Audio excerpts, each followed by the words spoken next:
በነገራችን ላይ አንድ ጥናት አለ። ጥናቱ ምን ይላል? አንድ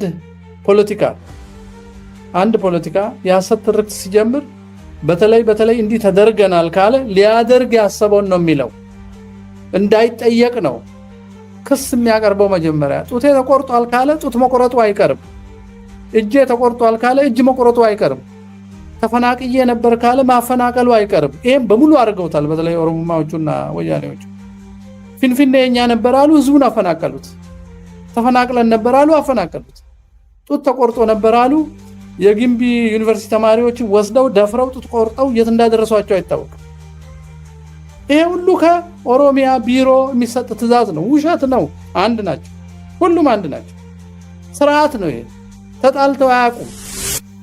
ሐሰት ከመተረኩ በፊት ሪዮት ነው የሚቀድመው። ነጽሮት ዓለም ሪዮት አስተሳሰብ ፖለቲካዊ ሪዮት ነው የሚቀድመው። ፖለቲካዊ ሪዮቱ ስሁት፣ ክፉ፣ ጸረ ሰው ሲሆን፣ ጸረ ነባር ሲሆን፣ ነባር ታሪክን የሚገለብጥ አዲስ ትርክት ይፈጠራል። አሁን እነዚህ ዋሃቢያዎቹ እንደሚፈጥሩት ክህነት ያገነነው አጼዎቹ ይሉሃል። 17 ዓመት ቤተክርስቲያን ሲያወድም ሰውን ባርነት ሲሸጥ ሲያርድ ሲገል የነበረውን ግራኝ ግን ቅዱስ ነው በሉልን ይሉሃል። ሀገር ሲያፈርሱና ሰው ሲያርዱ ቆይተው በሩ ሜዳ እንዲሆነ ይሉሃል። የአንድ ሜዳ ክስተት ለዛውም እኔ በትክክልም አልረዳው ዓለም ያወቀውን የቱርክና የአረብ ጂሃድ መሪ የሆነውን ግራኝ አህመድ ቅዱስ ነው ይሉታል። ከዛ ያሱ የሰራው ግፍ ፍትህ ነው ብለው ይከራከራሉ። አንዳንድ ኡስታዞች ፍትህ ነው የአዲስ አበባን ህዝብ መጥተው እንዳያጠፉት እነዚህ ዙሪያውን ታጥቆ እነ ሽመልስ ያስቀመጧቸው ነፍሰ ገዳዮች የአዲስ አበባን ህዝብ እንዳይገሉት የአዲስ አበባ ህዝብ ራሱ ምን አይነት ዝግጅት ማድረግ አለበት? የአዳማ ህዝብ ምን ዝግጅት ማድረግ አለበት? ክርስቲያኑ የበዛበት ድሬዳዋ፣ ሐረር ምንድነው ማድረግ አለበት? ጅጅጋና አብዲላ ያሳዩታል በአንድ ቀን እንዴት እንዳረዱ።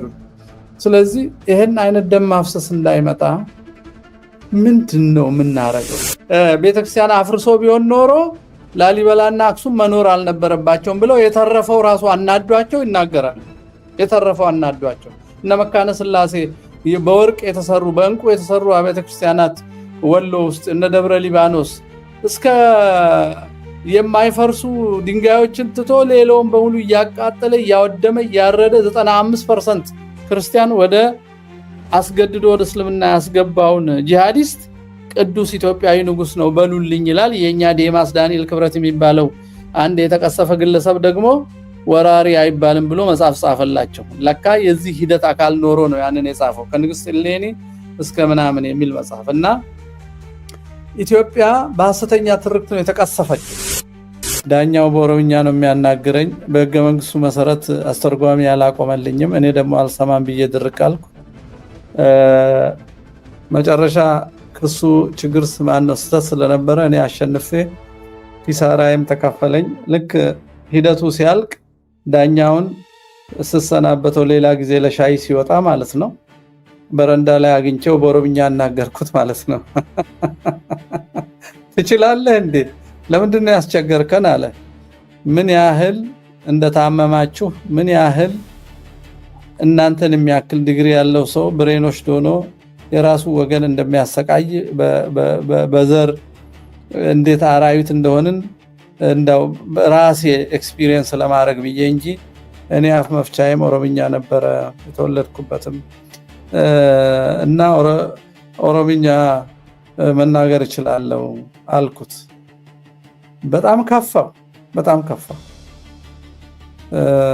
እንግዲህ የተማረ የሚባል ነገር ነው። ተመልከቱ፣ ዲግሪ የሚባለው ነገር እንዲህ አይነቱን ደንቆሮ ነው የሚያፈራው። ወዲያ ወዲህ ማየት አትችልም። አእምሮህን አጥቦ በቃ አህያ ነው የሚያደርግህ መሰለኝ። ከራስ መሰረት ስትነቀል በቃ በውሸት ላይ ስለምትኖር እንዲህ ነው ባዶ ነው የምትሆነው። ባዶነትን በጥላቻ ትሞላዋለህ፣ ሌላውን ሰው በማግለል ትሞላዋለህ። እና ሰምታችሁ ከሆነ ይሄ ግጭት ምናምን የስሜት ሳይሆን በእውነት ወደፊት የተረጋጋ አገር እንዲኖረን ልጆቻችን የኛን ክፉ አመል ወርሰው ዘር እየቆጠሩ የሐሰት ትርክት እየተረኩ የውሰት ሪዮት ተከትለው እንዳይጠፋፉ 5 ደረጃ ያለው የመፍትሄ ሐሳብ ነበር ያቀረብኩትና አልሰማችሁትም ይሆናል። እናንተ እስቲ ብትሆኑ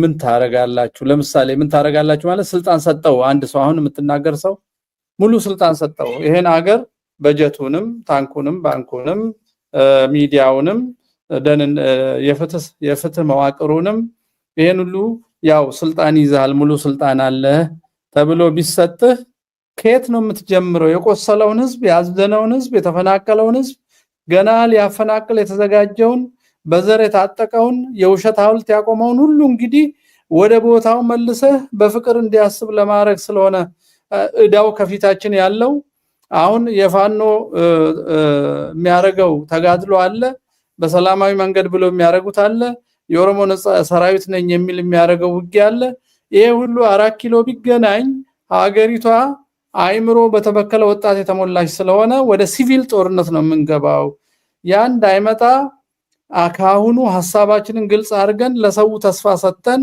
በስሜት እንዳይመራ ለትውልድ በሚያስብና በተረጋጋ መንገድ እንዲያስብ ህዝባችንን ለማድረግ ምን አይነት ሐሳብ ማቅረብ እንችላለን ነው ስለዚህ አሁን ያላችሁት ነገር ሮሮ እስካሁን የደረሰብን ግልጽ ነው ጽንፈኞቹ ምን ያህል ከአረብ ጋራ እየተላላኩ መከራ እንደሚያሳዩን አልሸባብ ጋር ሄደው ስልጣና እንደሚወስዱ እኔ ዶክመንተሪ ለጥፌላችኋለሁ የኔን ቴሌግራም ካያችሁ አማርኛ ተናጋሪ ጂሃዲስቶች ሶማሊያ ሄደው ሲሰለጥኑ በባሌ በኩል የእስላም መንግስት ብለው ገብተው የተደራጁ ሰዎች እንዳሉ ራሱ በመንግስት ሚዲያ ተነግሮ ያውቃልና ይሄን ሁሉ ውጥንቅጥ ይዘን ይሄ መንግስት ድንገት ሲወድቅ ህዝባችን ወደ ግራ መጋባት እንዳይሄድ ከወዲሁ ምን ተስፋ እንሰጠዋለን እንዴት ነው የምናስበው ዝም ብሎ ስሜት እዚህ ጋር ወታደር ተማረከ ጉድ አደረገው ኳስ ጨዋታ ይመስል 2 አመት ሙሉ የአማራን ተጋድሎ በሐሳብና በመርሆ ፍኖት በፍኖተ ካርታ ላይ ሰው ያሰበ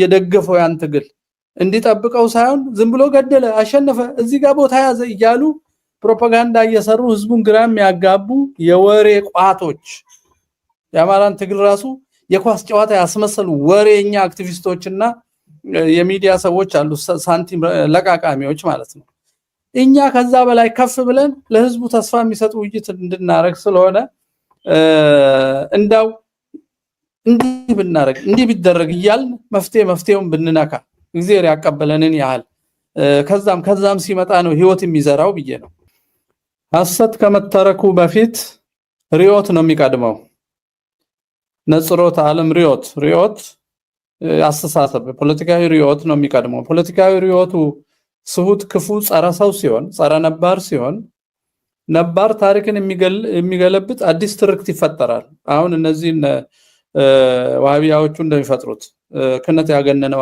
አጼዎቹ ይሉሃል 17 አመት ቤተክርስቲያን ሲያወድም ሰውን ባርነት ሲሸጥ ሲያርድ ሲገል የነበረውን ግራኝ ግን ቅዱስ ነው በሉልን ይሉሃል ሀገር ሲያፈርሱና ሰው ሲያርዱ ቆይተው በሩ ሜዳ እንዲሆነ ይሉሃል የአንድ ሜዳ ክስተት ለዛው ምን በትክክልም አልረዳው ዓለም ያወቀውን የቱርክና የአረብ ጂሃድ መሪ የሆነውን ግራኝ አህመድ ቅዱስ ነው ይሉታል ከዛ ያሱ የሰራው ግፍ ፍትህ ነው ብለው ይከራከራሉ አንዳንድ ኡስታዞች ፍትህ ነው ቤተክርስቲያን አፍርሶ ቢሆን ኖሮ ላሊበላና አክሱም መኖር አልነበረባቸውም ብለው የተረፈው ራሱ አናዷቸው ይናገራሉ የተረፈው አናዷቸው እነ መካነ ስላሴ በወርቅ የተሰሩ በእንቁ የተሰሩ ቤተክርስቲያናት ወሎ ውስጥ እነ ደብረ ሊባኖስ እስከ የማይፈርሱ ድንጋዮችን ትቶ ሌላውን በሙሉ ያቃጠለ ያወደመ ያረደ 95% ክርስቲያን ወደ አስገድዶ ወደ እስልምና ያስገባውን ጂሃዲስት ቅዱስ ኢትዮጵያዊ ንጉስ ነው በሉልኝ ይላል የኛ ዴማስ ዳንኤል ክብረት የሚባለው አንድ የተቀሰፈ ግለሰብ ደግሞ ወራሪ አይባልም ብሎ መጽሐፍ ጻፈላቸው ለካ የዚህ ሂደት አካል ኖሮ ነው ያንን የጻፈው ከንግስት ሌኒ እስከ ምናምን የሚል መጽሐፍና ኢትዮጵያ በሐሰተኛ ትርክት ነው የተቀሰፈችው ሐሰተኛ ትርክትን ግን ስሁት ሪዮት ይቀድመዋል ስሁት ሪዮት ደግሞ ነባር ነገር ሁሉ ስተት ነው አዲስ ነገር እናመጣለን ብለው የተነሱ ተማሪዎችን ንቅናቄ ላይ ነው የሚጀምረው ከዛ በፊት እነ መንግስቱ ነዋይ የሚባሉ አእምሮአቸው ታጥቦ የራሳቸውን ንጉስን ባለስልጣናት የሚያርዱ ስንኩል ግርማሜ ነዋይ መንግስቱ ነዋይ የሚባሉ የአጋንንት ልጆች ነበሩ እነሱን የሚያደንቅ ትውልድ ነው የተነሳው ያ ትውልድ ግን ከውጪ ነው የተዘራባቸው እንደ ሮማኖ ፕሮቼስካ እነ ክሲንጀር እነ ማኩሌይ እነ ሌሎቹም ብዙ ጽሁፍ ያላቸው ሰዎች አሉ። በተለይ ጀርመን እነ ሉዲቭ ሃኒክራፍ እነዚህ ነው መርዙ መጀመሪያ ያዘሩት። ከዛ ጣሊያን ቆንስላ በየአካባቢው አቋቁሞ ከአድዋ ድል በኋላ ኢትዮጵያኖችን ለመከፋፈል ሰርቷል። እንግሊዞች ሰርተዋል። ኢያሱን ለማስወገድ የሰሩት ፎቶሾፕ ምናምን ሁሉ አሁን እየወጣ ነው። ሃይማኖቱን ቀየረ ብለው እንዴት እንዳስጠፉት ከንጉስ ተፈሪ ጋር ከራስ ተፈሪ ጋር ተስማምተው እነዚህ ነገሮች ስናይ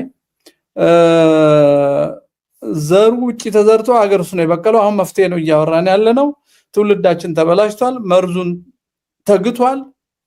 እንደናቱ ጡት ሲጠባው ነው ያደገው። ሰራዊቱ እንደዛ ነው፣ ፖሊሱ እንደዛ ነው፣ ዳኛው እንደዛ ነው። ይሄንን ነው እንግዲህ አሁን በትጥቅ ትግልም የሚፋለሙት በሰላማዊ መንገድ የሚፋለሙት። ይሄን መንግስት ይጥሉታል፣ የመንግስት ደግሞ ይወድቃል።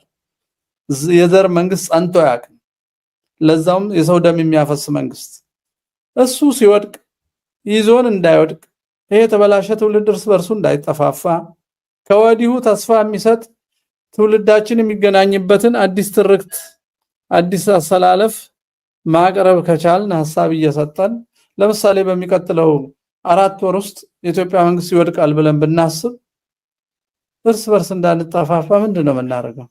የአዲስ አበባን ህዝብ መጥተው እንዳያጠፉት እነዚህ ዙሪያውን ታጥቆ እነ ሽመልስ ያስቀመጧቸው ነፍሰ ገዳዮች የአዲስ አበባን ህዝብ እንዳይገሉት የአዲስ አበባ ህዝብ ራሱ ምን አይነት ዝግጅት ማድረግ አለበት? የአዳማ ህዝብ ምን ዝግጅት ማድረግ አለበት? ክርስቲያኑ የበዛበት ድሬዳዋ፣ ሐረር ምንድነው ማድረግ አለበት? ጅጅጋና አብዲላ ያሳዩታል በአንድ ቀን እንዴት እንዳረዱት። ስለዚህ ይሄን አይነት ደም ማፍሰስ እንዳይመጣ ምንድነው የምናረገው? ይሄን የሐሰት ትርክትና ክፉ ነገር ምንድነው? ምኒልክ ጡት ቆረጠ ብለው ሲያበቁ የቆረጠውም የተቆረጠውም የለም። ሆኖም ቢሆን እንኳን በነገራችን ላይ አንድ ጥናት አለ። ጥናቱ ምን ይላል? አንድ ፖለቲካ የሐሰት ትርክት ሲጀምር በተለይ እንዲህ ተደርገናል ካለ ሊያደርግ ያሰበውን ነው የሚለው፣ እንዳይጠየቅ ነው ክስ የሚያቀርበው። መጀመሪያ ጡቴ ተቆርጧል ካለ ጡት መቆረጡ አይቀርም፣ እጄ ተቆርጧል ካለ እጅ መቆረጡ አይቀርም፣ ተፈናቅዬ ነበር ካለ ማፈናቀሉ አይቀርም። ይሄን በሙሉ አድርገውታል። በተለይ ኦሮሞማዎቹና ወያኔዎቹ ፊንፊኔ የኛ ነበር አሉ፣ ህዝቡን አፈናቀሉት። ተፈናቅለን ነበር አሉ፣ አፈናቀሉት። ጡት ተቆርጦ ነበር አሉ፣ የግንቢ ዩኒቨርሲቲ ተማሪዎችን ወስደው ደፍረው ጡት ቆርጠው የት እንዳደረሷቸው አይታወቅም። ይሄ ሁሉ ከኦሮሚያ ቢሮ የሚሰጥ ትዕዛዝ ነው። ውሸት ነው። አንድ ናቸው፣ ሁሉም አንድ ናቸው። ስርዓት ነው ይሄ። ተጣልተው አያውቁም። እስኪያጸዱ ሌላውን እስኪያጸዱ ነው ጫካም አዲስ አበባ የሚቀመጡት እንጂ አንድ ናቸው። ሲያርድ ቆይቶ በቂ የሱን አካባቢ ካጸዳ በኋላ እርቅ ገባ ብሎ እንደ ጃልሸኝ የሚሉ ሰውዬ ከሽመልስ ጋር ይሳሳማል። እንኳን ፈጀ ስንት ገደልክ አይነት ነገር። ስለዚህ ውሸት ነው። አሁን የኛ እንዲህ የተበላሸውን ወንድማችንን ምን አድርገን ነው አእምሮውን መልሰው እንዴት በሐሰት እንደታወረ እንዴት እናሳየው? ያሳወሩት የሐሰት ተራኪዎችን መጽሐፍት ሰብስበን እንዴት እንርታው? ስራ አለን ሁላችንም።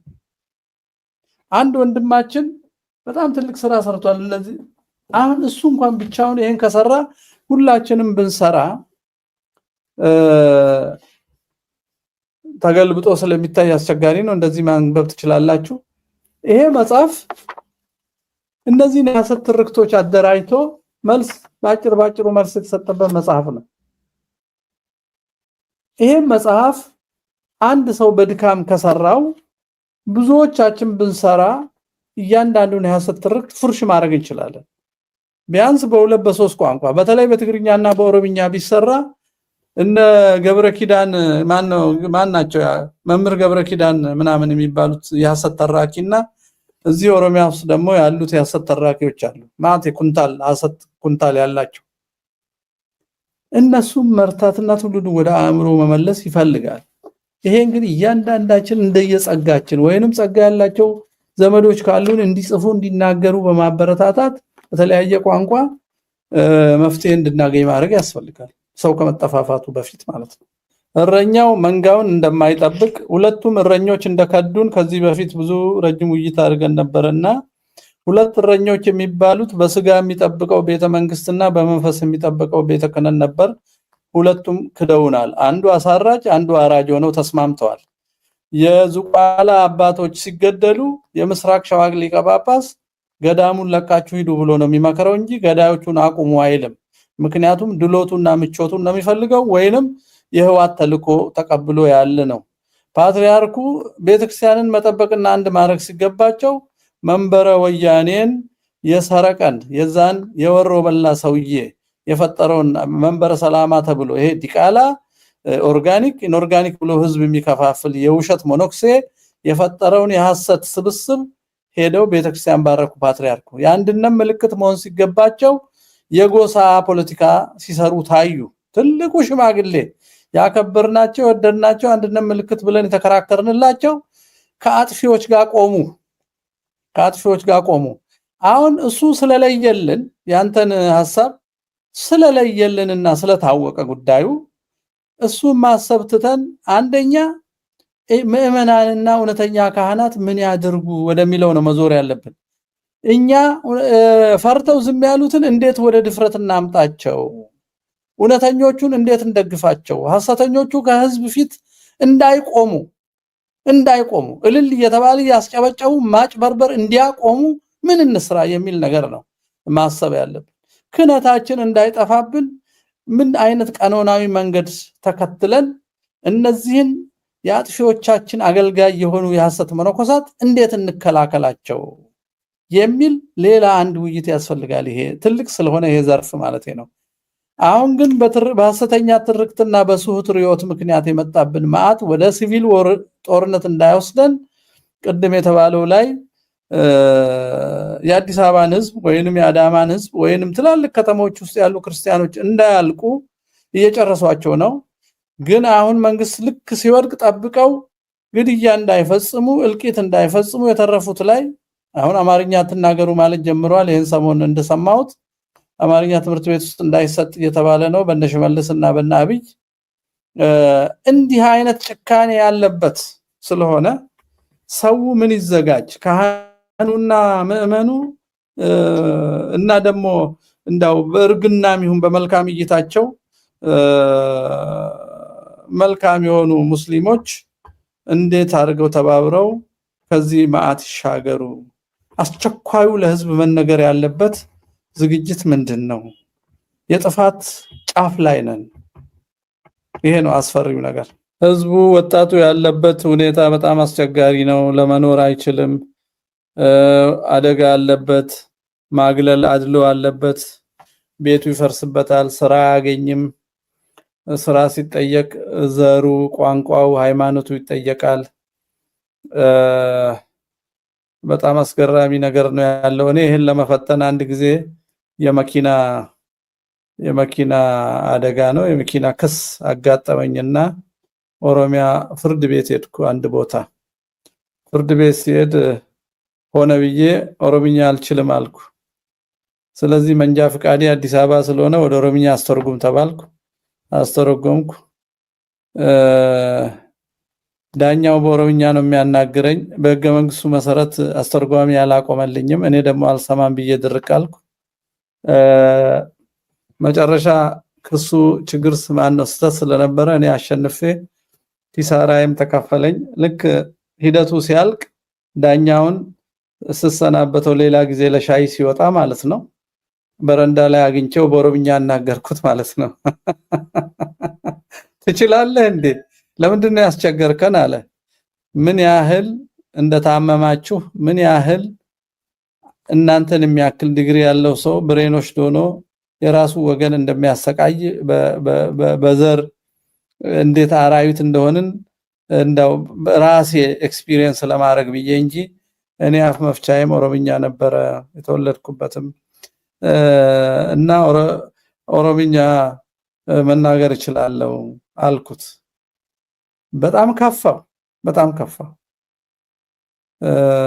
እንግዲህ የተማረ የሚባል ነገር ነው። ተመልከቱ፣ ዲግሪ የሚባለው ነገር እንዲህ አይነቱን ደንቆሮ ነው የሚያፈራው። ወዲያ ወዲህ ማየት አትችልም። የአእምሮን አጥቦ በቃ አህያ ነው የሚያደርግህ መሰለኝ። ከራስ መሰረት ስትነቀል በቃ በውሸት ላይ ስለምትኖር እንዲህ ነው ባዶንም የምትሆነው። ባዶነትን በጥላቻ ትሞላዋለህ፣ ሌላውን ሰው በማግለል ትሞላዋለህ፣ ሰርተህ ሳይሆን ዘርፈህ ለመክበር ትሞክራለህና በጣም ችግር ላይ እንደሆናችሁ ይታወቃል። ግን ክሪኤቲቭ መሆን ይፈልጋል። እንዴት አድርገን ነው ፊት ለፊት አደጋ ሳንጠራ የሐሰት ትርክትን የምንረታበት? ዘመኑ ይፈቅድልናል። ሚዲያ እኮ አለ። ቋንቋም እንችላለን፣ ኦሮምኛ እንችላለን፣ ትግርኛ እንችላለን። የተለያየ ቋንቋ የምንችል ሰዎች በሐሰት ትርክት ለተበላሸው ወገናችን እንዴት እንድረስለት? የሞራል ጫና እንዴት እናርግበት? ወደ እውነት እንዲመለስ፣ በሆድ እንዳይመራ። የጥምቀት ልጆች ከሆኑ ደግሞ የክርስትናን ከፍታ ከስጋ ዘረኝነት በላይ የሥላሴ ልጆች ሆነናል። እኛ አዲስ ዘር ነን። ከወንድና ከሴት ፈቃድ ወይንምና ከደምና ከስጋ አይደለም የተወለድነው።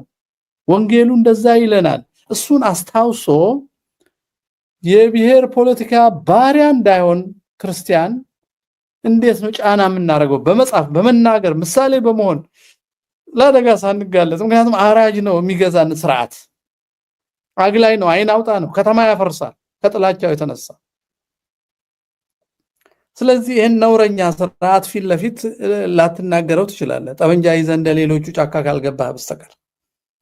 ስለዚህ ግን ሴፍ ሆነን እንዴት አድርገን ነው ወንድሞቻችንን አንቅተን ወደ ልቦናቸው እንመልሰው የሚለውን ክሪኤቲቭ የሆነ ሎካል ውይይት ይፈልጋል። የዚህ የቲክቶክ ውይይት ሳይሆን ሰው ቁጭ ብሎ አስቦ አቅዶ ሰው ወደ ልቦናው የሚመለስበትን ስራ መስራት አለበት። አንድ ሁለተኛ ግን ራሱን ለመከላከል መዘጋጀት አለበት። ዝም ብሎ መሞት አይደለም፣ ባይሆን የሚችሉትን ያህል ታግሎ መሞት ነው የሚያስፈልገው። እነዚህ ጨካኝ ሰዎች ህፃን እርጉዝ የሚሰነጥቁ ሰዎች ማንንም አይምሩ። ስለዚህ ዝግጅት መከራ ላይ ያስቀር ይችላል። ዝም ብሎ መቀመጥ ነው ክፋትን የሚጋብዘው። መዘጋጀት ክፋትን እነሱም ሁለቴ ያስባሉ፣ ሰዎች ናቸው። ራሱን የሚከላከል ሰው ሲያዩ ሊገሉ አይመጡ፣ ከመጡም ይሞታሉ እነሱ። ስለዚህ ሰዎች መዘጋጀት አለባቸው። የከበበን አውሬ በጣም ከባድ ነው። የነሽ መልስ አእምሮን ያጠቡት ይሄ ኦነግና አብይ አህመድ ለግድያ ያዘጋጁት ሰው ማት ነው። ስለዚህ ሌላው ማሰብና መዘጋጀት አለበት። ጤናማ ከሆኑ ወገኖቹ ጋር መነጋገር አለበትና አንዱ ዝግጅት እሱ ነው። እንዴት ይዘጋጃል? ይሄ ሚዲያ ውይይት አይደለም። ሰው ተዘጋጅቶ ስራ መስራት አለበት ለማለት ነው። ተኝቶ መሞት ጽድቅም አይሆንም። መስክሮ መሞት ሰማዕትነት ያሰኛል። ወገንና ቤተክርስቲያንን እውነትን ተከላክሎ መሞት ሰማዕት ያሰኛል። እንዲሁ እንደተሸማቀቁ ህፃን ብቻ ነው ቤተሰቦቹ እጅ ሲረጋባቸው አይናቸው ላይ እጃቸውን የሚያርጉት ህፃናት ናቸው። ከዛ የበለጠ ማድረግ ስለማይችል ይሄ ሰፊ ኦርቶዶክሳዊ ህዝብ ምንም ማድረግ የሚችል ቢነሳ በአንድ ቀን ይሄን ሁሉ ክፋት ማስቆም የሚችል ህዝብ በአደንዛዥ ጳጳሳትና አደንዛዥ ሰባኪዎች ምክንያት ደንዝዞ ቀረ። ስለዚህ እኛ ሰውን ከእንቅልፉ መቀስቀስ አለብን ነው። ይሄንን ስራ ውስጥ ለውስጥ ሁሉም ሰው መስራት ይችላል። እዚህ ላይ ሰው ሁሉ ኃላፊነቱን ይውሰድ የሚል መልእክት ነው ያለኝ። ክርስትና እገደላለሁ ብለው የሚሸሹ ሳይሆን የመስቀል ህይወት ነው። ደረታቸው ላይ ሺህ መስቀል ደርድረው ልጆቻቸው ሲታረዱ ራሳቸውን የሚያደኑ ከሆኑ እረኞች አይደሉም። እንደኔ ምእመን ሆነው መሸሽ ይችላሉ፣ መብታቸው ነው እሱ። ግን ቦታውን ይዘው ሰው ማደንዘዝ ግን ክልክል ነው፣ ኃጢአት ነው። እልል እያሰኙ ህንፃ እያሰሩ ለገዳይ ወርቅ እየሸለሙ ውጪ ሀገር ሄደው በዘር እየከፋፈሉ መንበረ ሰላማ የሚባል የህዋት መንበር እየባረኩ አሁንም እነሱ ቢናገሩ ይገደሉ። ስለ ክርስቶስ ብሎ እኮ ራሱን ያልካደ መስቀሉን ያልተሸከመ ለኔ ሊሆን አይገባም ያለ ጌታ ነው።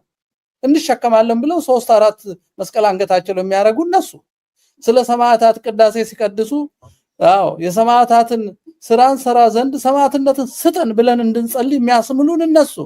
የሚያስምሉንን የማያረጉ ከሆነ ልብሳቸውን ቀይረው ንክስና ሳይሆን ይሄ ጵጵስና ምንኩስና ነው፣ ትርምት ነው፣ ሰማዕትነት ነው። እሱን አልቀበልህም፣ እኔ መጽሐፉም አይፈቅድልህም፣ አያስኬድህም አስተምረው እሱን እንትወው። አሁን በአማራ ክልል አሁን በተደጋጋሚ የሚናገሩ ሰዎች አሉ። ብዙ አባ ገብረ መድኅን የሚባሉ ይናገራሉ እና እሳቸው እየተሳደዱ ነው። ለምንድን ነው የሚሳደዱት? እኔ ራሴ ነው እንግዲህ አባቶችን ከላይ ያሉትን አይደለም ቀኖና ቤተክርስቲያንን እንትን ያሉትን ሳይሆን አንዳንድ አባቶች ገብተው ወደ ህዝብ ገብተው ለምን አሁን እንደሱ ያሉ ሰው አሉ በዚህ በሀገር ውስጥ ማለት ነው ሲናገሩ እየተሳደዱ የሚታረገው ማን ዳንኤል የሚታረገው እባክህ ዳንኤል ዘሐረር ሚት አድርገው እና ምንድነው ቤተክርስቲያኒቱን ሊያድናት የሚችል ከይሁዲት ጉዲት እንደተማሩ ቤተክርስቲያንን የሚያድናት የአባቶች ጸሎት እንዳለ ሆኖ ነገር ግን የታጠቀ ኃይል ነው። የታጠቀ ኃይልን የሚፈታው እውነት ነው። ስለዚህ ክርስቲያኑ ራሱን ማደራጀትና በፖለቲካ መሳተፍ አለበት፣ መንቃት አለበት፣ ጸሎትና ፍርሃትን መለየት አለበት። ምዕመኑ ገና የሚመኑ ስራ አባቶች ብቻ ሳይሆን የሚመኑ ስራ በጣም ዳንኤል ሚት አድርገው ብዬ የማስበው። እሺ ቀጥል። አይ አሁን ያመጣው ጥሩ ነው።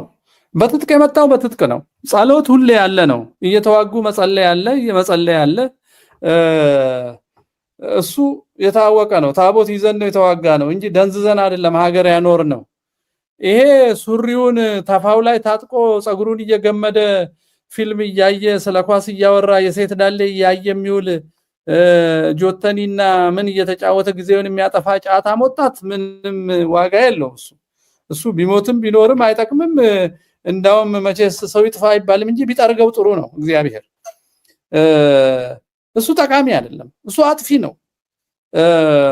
አንገቱ ላይ መስቀል አድርጎ ዝሙቱንና ወሬውን ሲሰልቅ የሚውል እሱ ዋጋ የለውም። የክርስትናንም ስም ያስጠፋል። እሱን ግን በደንብ የገባቸው ግን በደሞ መሃል ላይ ምን እንስራ ብለው ግራ የገባቸው ሰዎች ነው አሁን በውይይት ነቅተው አሁን ያልከው አይነት ነገር እንዲሰሩ ራሳቸውን ለማዳን እንዲዘጋጁ።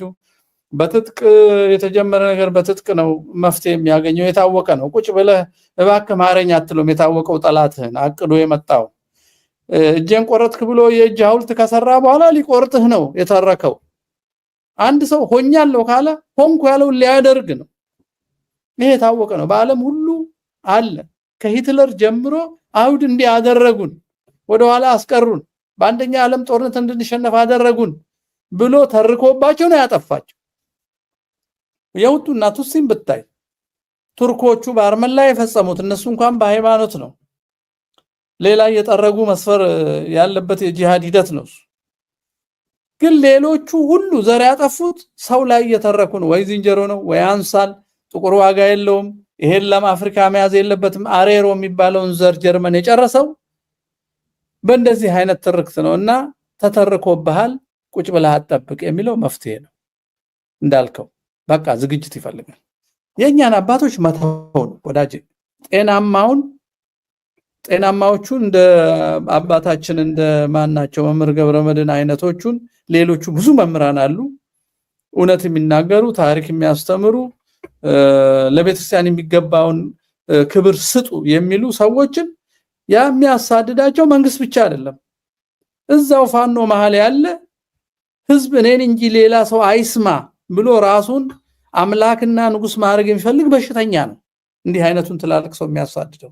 ስለዚህ አማራ ህዝብ መሪውን አውቆ ነው መምረጥ ያለበት፣ በሽተኛ መምረጥ የለበትም። ሃይማኖቱን የሚያከብር ረጅም ታሪኩን የሚያከብር የአማራ ህልውና በኢትዮጵያ ህልውና ውስጥ ብቻ ሊረጋገጥ እንደሚችል የሚያምን። ምክንያቱም አማራ ብቻውን ህልውናውን ማስከበር አይችልም። ለምን? ውስጡ ልዩነት ፈጥረው ያፈርሱታል፣ ዙሪያውን ሀገር ፈጥረው ይገሉታል። ስለዚህ ጎጠኛ የአማራ ጠላት ነው። ይሄን የሚያውቁ ካህናትና አባቶች ማስተማር አለባቸው። ይሄን የማይረዳ መሪ የአማራ ጠላት ነው። ራሱን አምላክ የሚያደርግ ሰው እንቅፋት ነው ለትግሉ። እነዚህ አይነት ሰው ነው አባቶችን የሚያሳድደው በእርግጠኝነት። ወይ መናፍቅ የሆነ ወይ የተወገዘውን ቅባት በኦርቶዶክስ ለመተካት የፈለገ ወይንም ኢአማኒ የሆነ ወይንም ለጠላቶቻችን ገንዘብ እየላኩለት ተልኮ የተቀበለ ወይንም የአእምሮ መቃወስ ያለበትና ስልጣን ማለት መንግስተ ሰማያት የመሰለው ከህዝቡ ህልውና ይልቅ የራሱ ፍትወት ያሳወረው ሊሆን ይችላል። ስለዚህ ሰው መሪውን በጥንቃቄ ነው መምረጥ ያለበት። ለዚህ ነው አንድ 3 ቪዲዮ በናርሲሲዝም ላይ ሰርቻለሁ፣ ጥናት አድርጌ ማለት ነው። የናርሲሲስት መሪዎችን በሽታ ምልክቶች 3 ክፍል ያለው ቪዲዮ ሰርቻለሁ። ፍኖተ ሩታን 2 የሚል ላይ ሄዳችሁ ብታዩት ያ የበሽታ ምልክት እያዩ መሪውን ማጽዳት ይፈልጋል። ህዝቡ መሪውን ማወቅ አለበት። ሰራዊቱ በተለይ ተዋጊው በምላስ መታለል የለበትም። አብይ አህመድ አታሎም ቤተመንግስት ገብቶ የፈጀም በምላስ ነው። ኢትዮጵያ እያለ አሁንም በምላስ አማራ እያለ የሚያጭበረብር ሰው ሊከመርበት አይገባም ህዝቡን እና ይሄን ማወቅ ያስፈልጋል እግዚአብሔር ይርዳን